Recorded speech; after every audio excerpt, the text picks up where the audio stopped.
ব্যাঙ্গালোরের একটি 2 বিএইচকে ফ্ল্যাটে একই রকম ঘটনা ঘটেছিল, যা সেখানকার মানুষের মধ্যে এক অদ্ভুত আতঙ্ক ছড়িয়ে দেয়।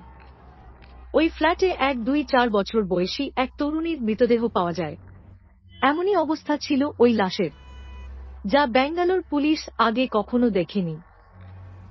মেয়েটির মাথায় গভীর আঘাত ছিল, আর কাচের ছোট ছোট টুকরা ঢুকে গেল পুরো মুখে। মেয়েটির শরীরের রং ছিল নীল, এবং সেখান থেকে খুব অদ্ভুত গন্ধ আসছিল।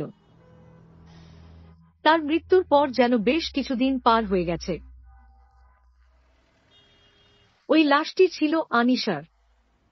বেঙ্গালুরুর একটি আইটি সংস্থায় কাজ করতেন আনিশা। বিষয়টি প্রকাশ্যে আসে যখন আনিশার অফিসের সহকর্মী এবং বন্ধু সৃষ্টি পুলিশকে ফোন করে সমস্ত কিছু জানায়। নিশা বেশ কয়েকদিন ধরে অফিসে আসছিল না, এমনকি তিনি তার ফোনও ধরেননি। সৃষ্টি তার বাড়িতে গিয়ে আনিশার ফ্ল্যাটের মূল দরজা খোলার চেষ্টা করলে তা সহজেই খুলে যায়। তিনি ফ্ল্যাটে প্রবেশ করে আনিশার শয়নকক্ষে তার মৃতদেহ পড়ে থাকতে দেখেন। বাড়ির ভেতরে তদন্ত করতে গিয়ে পুলিশের মন ঘুরছিল, কারণ তারা কোনো আঙ্গুলের ছাপ, বাড়িতে চুরির আকার বা কোনো ধরনের প্রমাণ পায়নি। সৃষ্টি পুলিশকে জানিয়েছে যে আনিশা সম্প্রতি সেই ফ্ল্যাটে স্থানান্তরিত হয়েছিল এবং যখন থেকে সে সেই ফ্ল্যাটে স্থানান্তরিত হয়েছিল তখন থেকে তার আচরণে অনেক পরিবর্তন এসেছে। আনিশা, যিনি আগে অফিসে আসতেন, এখন অফিসে পৌঁছতে সবচেয়ে দেরি হয়ে গেছে। আনিশা, যিনি সবসময় সবার সঙ্গে মিলেমিশে থাকেন, তিনি পুরোপুরি শান্ত এবং খিটখিটে ছিলেন, এবং সব সময় কেউ না কেউ, তাই তিনি তাকে বাড়ি ছেড়ে চলে যাওয়ার জন্য জোর করতেন। পুলিশ যখন আনিশার প্রতিবেশীদের জিজ্ঞাসাবাদ করে, তখন তারাও গত কয়েকদিনে আর কোনো উজ্জ্বল আওয়াজ শুনতে পায়নি। কিন্তু আনিশার মৃত্যুর জন্য পুরো এক ব্যক্তি দায়ী। তার ফ্ল্যাটটি ছিল ফ্ল্যাট। তিনি বলেন ফ্ল্যাটটি ভুতুড়ে, আর সেই ফ্ল্যাটে এক মদ্যপ লোক থাকত, যিনি ওই ফ্ল্যাটে আত্মহত্যা করেছেন। এরপর থেকে তার আত্মা ওই ফ্ল্যাটে ঘুরে বেড়ায়, কিন্তু বাকি প্রতিবেশীরা ওই বৃদ্ধের কাছে মিথ্যে বলে পুলিশকে তার জবানবন্দিতে জানায় যে তার কাজ শেষ হয়ে গেছে এবং সে কিছু বলতে থাকে। পুলিশও তাকে বিশ্বাস করেনি, কিন্তু আনিশার ছবি নামে এক বন্ধু পুলিশকে এমন কিছু বলেছে, যার কারণে সবার ইন্দ্রিয় উড়ে যায়।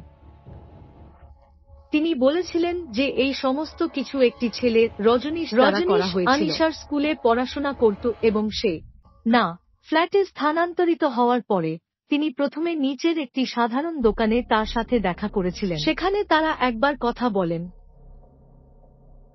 কিন্তু রজনীশ ও আনিশার দেখা হওয়ার পরদিনই অনিশা তার ফোনে একটি অজ্ঞাত নম্বর থেকে একটি মেসেজ পান, যা রজনীশ তাকে পাঠিয়েছিলেন।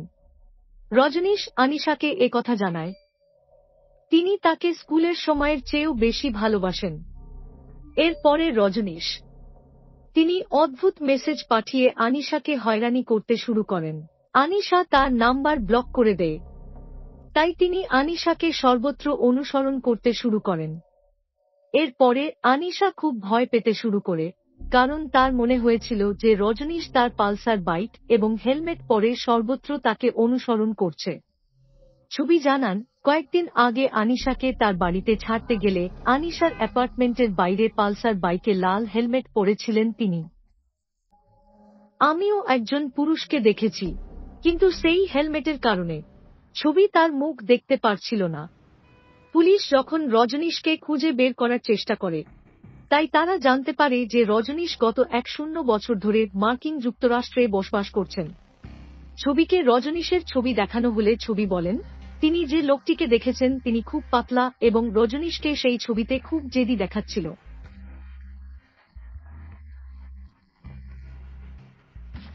এটা স্পষ্টতই বোঝায় যে সে যেই হোক না কেন, তিনি নিশা মজুদ করছিলেন এবং রজনীশের ঝুটা নাম ব্যবহার করছিলেন। এরপর পুলিশ জেনারেল স্টোরের সন্ধান পায়, যেখানে আনিশা প্রথম ওই ব্যক্তির সঙ্গে দেখা করেছিলেন। কিন্তু সেই দোকানের সিসিটিভি ফুটেজ দেখে পুলিশও বিস্মিত হয়েছিল, কারণ প্রতিটি সিসিটিভি ফুটেজে আনিশা তার সাথে দোকানের ভিতরে একা ছিল। আর কেউ ছিল না।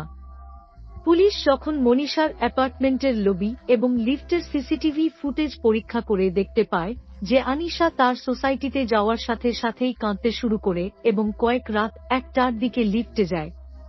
লিফটে তার সঙ্গে কেউ ছিল না। লিফটের দরজা এক জায়গায় খুললেও তাতে কোনো রাগ ছিল না। এরপর হঠাৎ সিসিটিভি ফুটেজ বন্ধ হয়ে যায়। সোসাইটির সদস্যরা বলেছিলেন যে সিসিটিভি ক্যামেরাটি ক্ষতিগ্রস্ত হওয়ায় এটির আর কোনো রেকর্ডিং নেই। কয়েকদিন পরে তার ফ্ল্যাটে তার মৃতদেহ পাওয়া যাওয়ায় আনিশা শেষবারের মতো সোসাইটির বাইরে পা রেখেছিলেন। পুলিশ লাল হেলমেট পরা চোরকে গ্রেপ্তার করেছে। আমি এটা সব জায়গায় খুঁজে পেয়েছি, কিন্তু তারা এটি কোথাও খুঁজে পায়নি এবং মামলাটি চিরকালের জন্য একটি রহস্য হয়ে রয়ে গেছে। কিন্তু সে আনিশাকে হত্যা করেছে। তার ফ্ল্যাটটি কি আসলেই ভুতুড়ে ছিল, নাকি লাল হেলমেট চোর আসলেই আনিশার প্রেমে পড়েছিল? এবং এটা কি হতে পারে যে আনিশা তার ভালোবাসা ব্যবহার করে তা প্রত্যাখ্যান করেছিল এবং সে কারণেই সে আনিশাকে হত্যা করেছে? আর কোন গল্প ভালো লাগলে আমাদের চ্যানেল হরর নাইট সাবস্ক্রাইব করতে ভুলবেন না।